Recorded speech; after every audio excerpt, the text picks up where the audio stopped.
কি অবস্থাতে তাকে দর্শন হয় মাস্টারমশাই জিজ্ঞেস করছেন। এখন এটা করতে করতে কোন অবস্থাটা এলে তখন তাকে দর্শন করা যাবে, তখন শ্রীরামকৃষ্ণ বলছেন খুব ব্যাকুল হয়ে কাঁদলে তাকে দেখা যায়। এখন লোকেরা নিজেদের কারুর জন্য কেঁদে ভাসিয়ে দেয়, কিন্তু ঈশ্বরের জন্য কি কাঁদছে বলো? তারপরেই ঠাকুর একটা গান ধরলেন, ডাক দেখি মন ডাকার মতো কেমন শ্যামা থাকতে পারে। এখন এখানে একটা প্রশ্ন আসছে যে এখানে ঈশ্বর বলতে কিন্তু দ্বৈত ভাবে।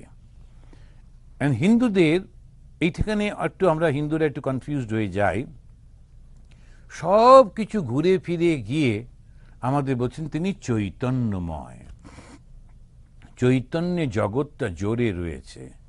চৈতন্য মানে ইংলিশতে বলছে কনসিয়াসনেস, সমস্ত জগৎটা হচ্ছে সেই কনসিয়াসনেস, তার কোনো মূর্তি নেই। ভাগবতে যখন আমরা পড়ছি, ভাগবতে যে বিষ্ণুর কোনো মূর্তি নেই, তিনি সেই চৈতন্য স্বরূপ, তিনি ক্রিয়া করে চলেছেন, তার ইচ্ছাতে সৃষ্টি হলো ব্রহ্মা, সে সৃষ্টি করছে ইত্যাদি ইত্যাদি। পরে যখন তাকে অনুরোধ করা হলো আপনি একটু দর্শন দিন, কোনো একটা মূর্তি ধারণ করুন, তখন তিনি প্রথম এলেন হাঁসের মূর্তি ধারণ করে, বিরাট একটা হাঁস।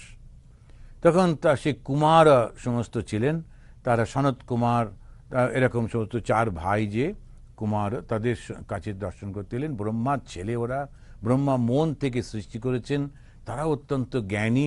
তারা বলল যে যিনি সর্বশ্রেষ্ঠ, যিনি, তাকে আমরা একটু দর্শন করব। ব্রহ্মা বললেন তোমরা নিজেরা প্রার্থনা করো। তো ওরাও প্রার্থনা করলো, ব্রহ্মাও প্রার্থনা করলেন। প্রথম দর্শন দিচ্ছেন হাঁসের মতো। কিন্তু ব্রহ্মা যখন একবার প্রার্থনা করলেন, তখন এই ব্রহ্মা এক ঝলক দেখেছিলেন যে শঙ্খচক্র গদাপদ্মধারী বিশাল শরীরে তিনি সেই বিষ্ণু ইত্যাদি। বিষ্ণুরও মূর্তি নেই, তিনি সর্বব্যাপী। নামটা হলো কি? বিস্তারেতি বিষ্ণু, তিনি বিস্তার, চতুর্দিকে, সর্বত্র, সর্বব্যাপী, তাই তার নাম দেওয়া হলো বিষ্ণু। কিন্তু আমাদের সুবিধের জন্য একটা মূর্তি কল্পনা করা হলো। ভক্তানাম অনুকম্পার্থম ব্রহ্মণ রূপ কল্পনা, এটা মনে রাখতে হবে। ব্রহ্মের রূপের কল্পনা করতে হবে, কেননা ব্রহ্ম মানে হচ্ছে সেই চৈতন্য সর্বব্যাপী। আর আরেকটা জিনিস আমরা এমনি চিন্তা করলে বুঝতে পারি, যদি একটা রূপ হয় তাহলে সর্বব্যাপী হবে কি করে? তাও তো হয় না, না।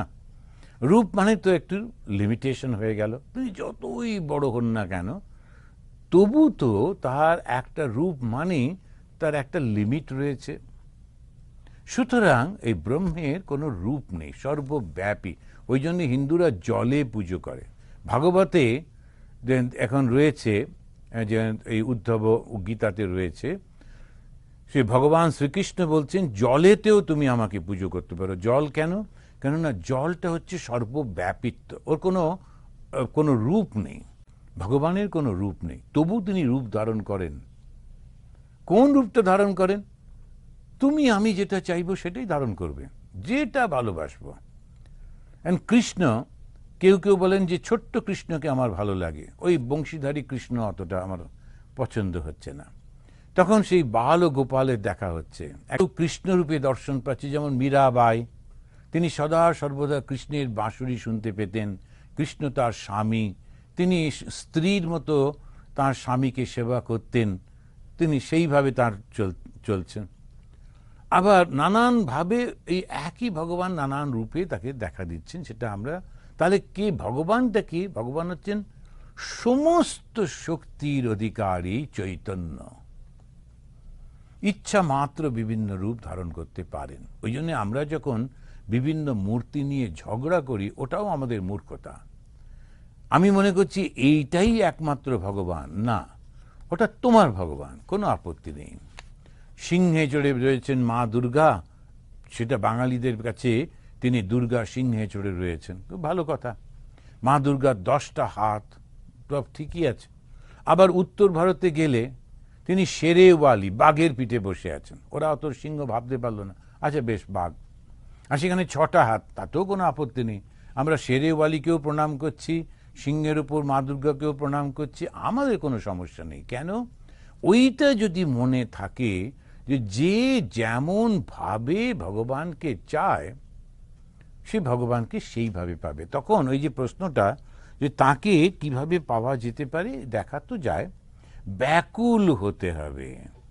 তো ব্যাকুল হওয়া মানে কি, ওইটা পাওয়ার জন্যে হাঁসফাঁস করা, সেই ব্যাকুল হতে হবে। তারপরে বলছেন, ডাক দেখি মন ডাকার মতো কেমন শ্যামা থাকতে পারে। আবার ব্যাকুল হলেই অরুণের উদয় হলো, তবে সূর্য দেখা দিলেন, ব্যাকুলতার পরেই ঈশ্বর দর্শন।